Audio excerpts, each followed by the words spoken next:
Estamos de regreso, qué gusto que continúan acompañándonos y hoy hablaremos de un libro necesario para leer, para reflexionar y para visibilizar en medio de la violencia feminicida que vive nuestro país y el mundo entero. En nuestro país, en México, todos los días asesinan a 10 mujeres solo por el simple hecho de ser mujeres, y esto tiene un trasfondo histórico, ideológico, que muchas veces se ve representado y replicado a través de los medios de comunicación, la música, la moda que consumimos, lo que leemos, lo que escuchamos, lo que vemos también, por ejemplo, a través del arte.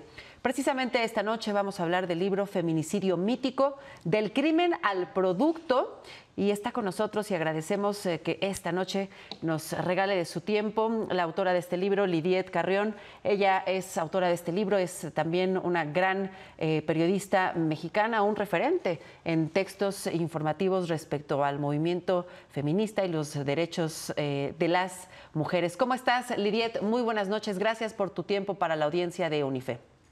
No, muchas gracias a ustedes por el espacio y gracias. Feminicidio mítico, del crimen al producto cultural. Suena aterrador, pero es real que un feminicidio inspire películas, lo que consumimos, incluso obras de arte. Así es, bueno, como tú mencionabas, en mi anterior libro, La Fosa de Agua, pues es un reportaje sobre desapariciones y feminicidios en el Estado de México. Es un tema que he cubierto como periodista de una manera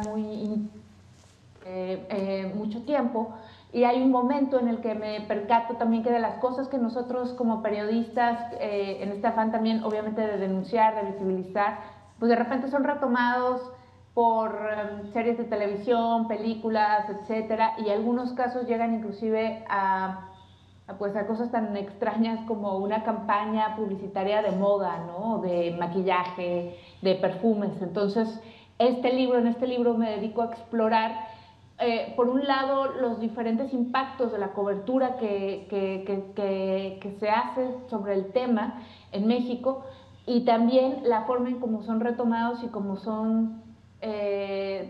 van viajando estas historias en todos estos medios, ¿no? En el cine, la literatura, inclusive hasta bandas de rock de pronto, ¿no? Retoman el nombre de un feminicidio, etcétera, ¿no? Ahora, esto también nos demuestra, Lidiet, que sí, efectivamente, toda esta crisis, toda esta epidemia, permíteme llamarla así, de feminicidios, es resultado de una estructura patriarcal asquerosa, de una corrupción y una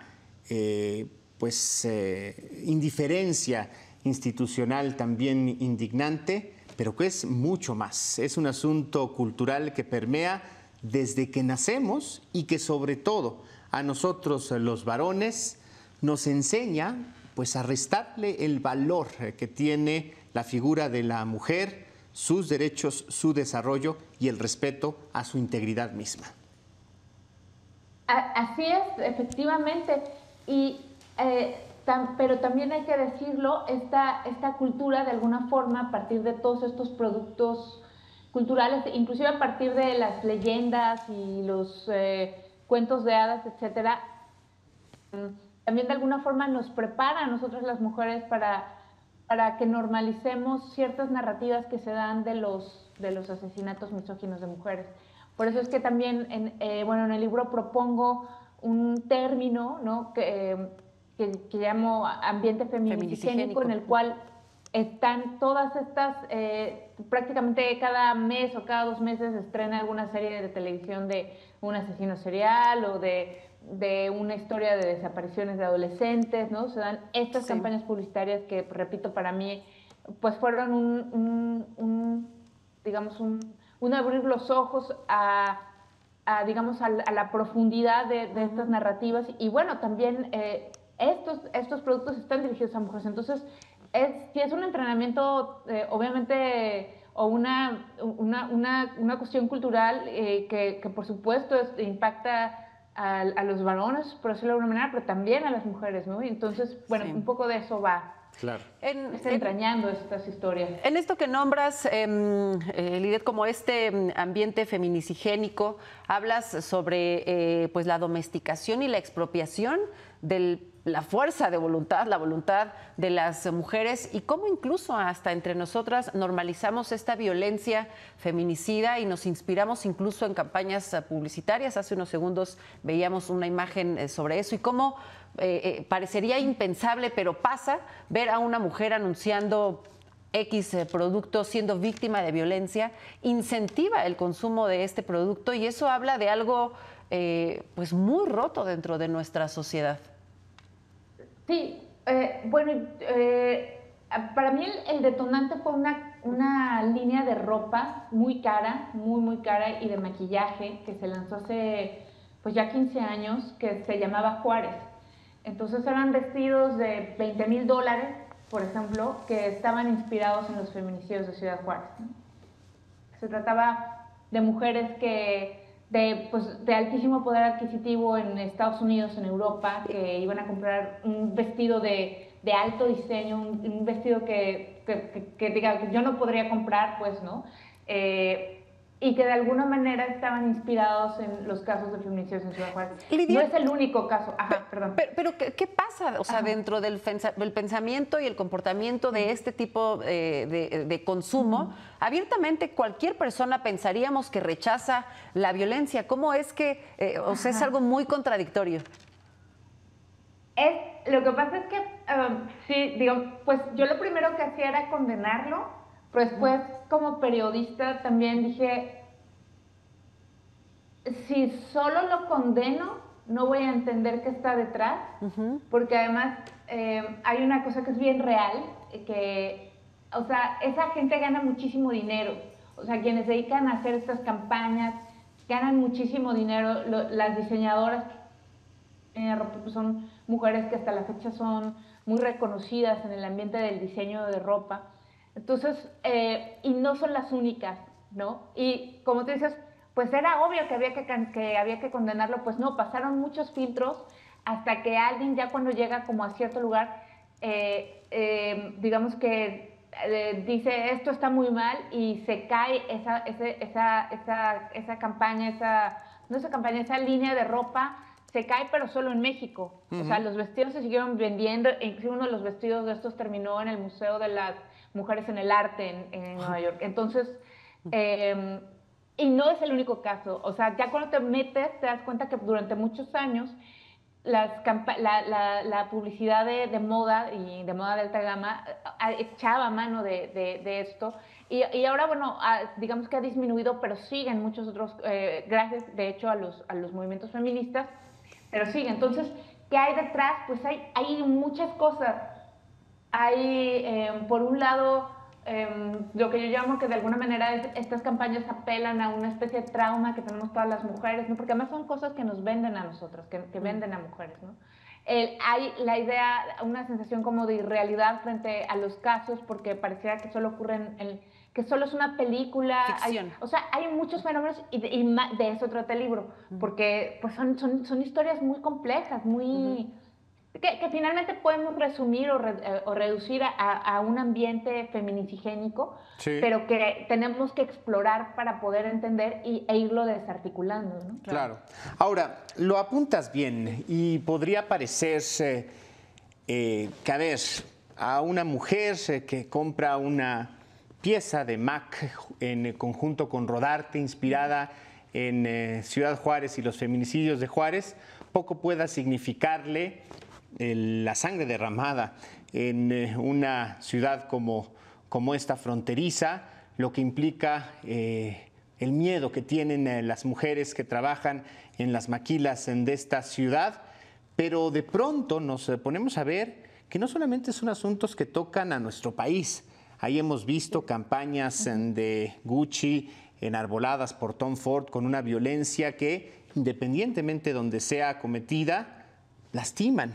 Es un asunto, o la falta de esto es una crisis de valores, es una crisis de ética, es una crisis de cuestionamiento, o simplemente es la consecuentación de algo que se asume natural y normal? ¿Se normaliza esto? ¿Cuál es la interpretación que haces tú? Bueno, quiero ejemplificar por último, porque este es el que, porque como tú bien mencionas, dices, bueno, a lo mejor esta chica se va a comprar, le parece muy lejano lo que ocurre en Juárez porque... ¿O no? Ni siquiera enterada está. O ni siquiera bueno, le preguntan a la diseñadora y ella dice que se inspiró, sí, en los feminicidios en Juárez. Pero hay un caso todavía, porque te digo, no es que haya, no es una anomalía, sino que es una tendencia. Unos años después hay un caso de una violación tumultuaria en la India. La joven al final, eso es violación tumultuaria y culmina en feminicidio, muere días después en el hospital, un caso terrible. Los acusados fueron inclusive condenados a pena de muerte. Salió muchísima gente a protestar porque el tema de la violencia de género en India pues también es un tema preocupante. Y 2 años después un publicista, fotógrafo de moda indio saca una campaña de moda también que se llama The Wrong Turn, algo así como el mal camino, el mal, que escenifica una mujer elegantísimamente ataviada en un camión, porque ocurrió en un camión, tratando de las manos de varios hombres, ¿no? Entonces uno dice, y bueno, estaba muy reciente, hubo quejas, pero te vas para atrás y esto fue una práctica durante muchos años. Inclusive uno de los principales fotógrafos de moda, de los más importantes en la historia, así empezó. Y tú preguntas, ¿es una normalización? Sí, pero no es una normalización de 10 años para acá o de 20 años para acá. En el libro hay más o menos trato de como irme lo más atrás que puedo, y hay narrativas, por eso se llama feminicidio mítico, perdón, que tienen cientos de años y que siguen operando en nuestro sistema de cultura, en nuestras historias, y son guiones que nos compramos, ¿no? Y que eso obviamente hace que se normalice. Claro. Perdón, creo que te iba a interrumpir, te interrumpí. No te preocupes, Lidiet. Precisamente, pues en este libro haces un recorrido histórico, cultural, de las raíces y el origen de la violencia feminicida, no solamente en México y en nuestro país, pero también nos ofreces esta reflexión de los impactos, pues porque va más allá de analizar qué originó una campaña publicitaria, una película, una obra de arte. Esto tiene un impacto en las violencias, en las cifras de violencia que sufren las mujeres. Precisamente tú participaste y colaboraste en este manual urgente para la cobertura mediática de violencia contra las mujeres y feminicidios en México, que fue desarrollado por ONU Mujeres. Es decir, lo que contamos a través de las pantallas del radio, la televisión, lo que representamos cuando salimos a caminar en las calles, tiene un impacto en la sociedad en conjunto.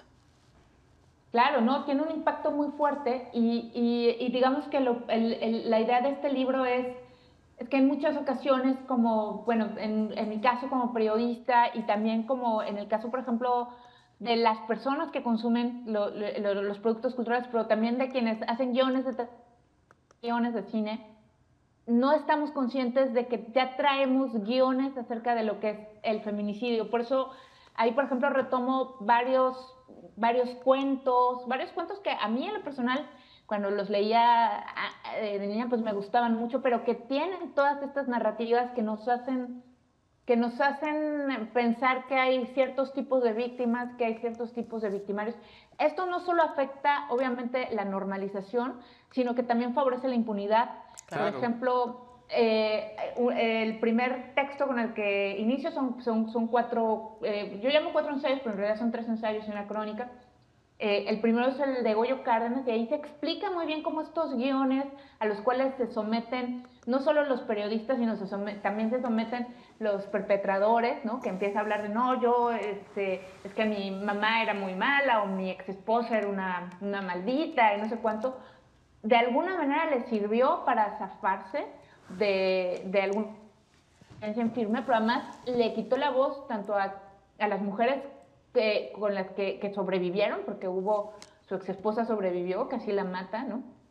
Hubo testigos que también quedaron eliminados y solo permaneció su historia, porque su historia se parecía mucho a estas narrativas que ya traemos como en el inconsciente, ¿no? Claro. Ahora, Y Lidiet... hasta perdón, no, hasta adelante, los perdón. psiquiatras de la época, hasta los mejores psiquiatras de la época, borraron toda esta información, los jueces, la policía. Entonces, la idea del libro es ir desarticulando estas narrativas para que a veces terminan hasta como héroes. Sí, a veces terminan hasta como héroes estos asesinos seriales. En la dirección de... no, sí, claro, y ahí se cuenta en el libro también. En la Dirección Federal de Seguridad, las fichas de Goyo Cárdenas decían Goyito. ¿Qué tal? Goyito. Sí, hasta cartas. Entonces, creo la idea es un poco desarticular y verlo con él, o sea, como prestar el espacio, contar esto para darnos cuenta cuáles son estos guiones y cómo siguen afectando, ¿no? ¿Y cómo romper con estas estructuras, Lidiet? O sea, ¿es nada más cuestionar, por ejemplo, si Helmut Newton es arte o cómo debemos de leer su obra? ¿Es pedir que se resignifique, que se le ponga algún tipo de señalamiento o de mensaje previo a estas historias, estas novelas, estos libros? ¿Es prohibir? ¿Cuál es el camino idóneo, sobre todo, pues para dejar de perpetuar esta estructura y cambiar las cosas? Bueno, yo jamás podría decir una idea de prohibir. Hay cosas que sí, obviamente, ¿no? O sea, ya estoy hablando de productos extremos que efectivamente están prohibidos, pero lo que necesitamos es desarrollar una lectura crítica y automáticamente va a cambiar, ¿me explico? Sí, sí. Claro. O sea, no se trata de vamos a prohibir las 1001 noches, o sea, no. Pero hay que verla, hay que leerla porque además son muchas cosas, no es solo la visión del feminicidio, sino hay otros elementos, pero sí necesitamos desarrollar esa lectura crítica y eso es parte, ¿no? Ya qué cosas después se depurarán y qué cosas no, pues sí. Ese ya es algo que me parece que en estos momentos es difícil decir, claro. ¿no? Porque también, ¿cómo podemos decir? Pues es parte de la historia humana. Claro, y hay cosas que se tienen que contar. Nosotros lo vivimos en las emisiones todas las noches. Hay noticias que no quisiéramos contar, que no quisiéramos dar, pero hay que informar y también el acceso a la información es nuestro derecho, pero ahí cabe la responsabilidad. Se habla pues de manera muy insistente en el periodismo de paz, por ejemplo. Tú como periodista lo entenderás. Claro, hay que contar, pero también hay que dar el lado bueno, las herramientas para que las mujeres que son víctimas de violencia puedan salir de esos círculos de violencia, es decir, no solamente quedarnos en desarrollar esta historia violenta, también mostrar alternativas para construir nuevas realidades. Así es. Y también para entender el pasado, para entender estas historias, vienen, por ejemplo, el mito de la Koyorowski, ¿no? Contextualizado y qué significó en su momento, de qué hablaba y cómo nos apela ahora, ¿no? Repito, el caso de Goyo Cárdenas, pues ni modo que borrar eso, pero claro. hay que tener una lectura crítica y para adelante, pues, ¿no? ¿En dónde podemos leer Feminicidio Mítico, disponible en librerías, en formato digital? Está en librerías, en formato digital, inclusive entiendo que está en audiolibro. En audiolibro está, sí. Sí. Bueno, entonces, pues lectura obligada, ¿no? Lectura Pensaríamos. ¿Qué puedes decir tú? Pero nosotros que ya tuvimos la oportunidad de acercarnos, creemos, Ale, que es una lectura obligada y no solamente para mujeres, no solamente para interesados en el tema, para cualquiera. Muchísimas gracias, Lidiet, por tu tiempo para la audiencia de Unife. Les invitamos a buscarte en redes sociales y seguir tu grandioso trabajo que compartes. Sí, no, pues muchas gracias por esta plática y bueno, que tengan buena noche. Gracias a ti, igualmente, Lidiet. gracias.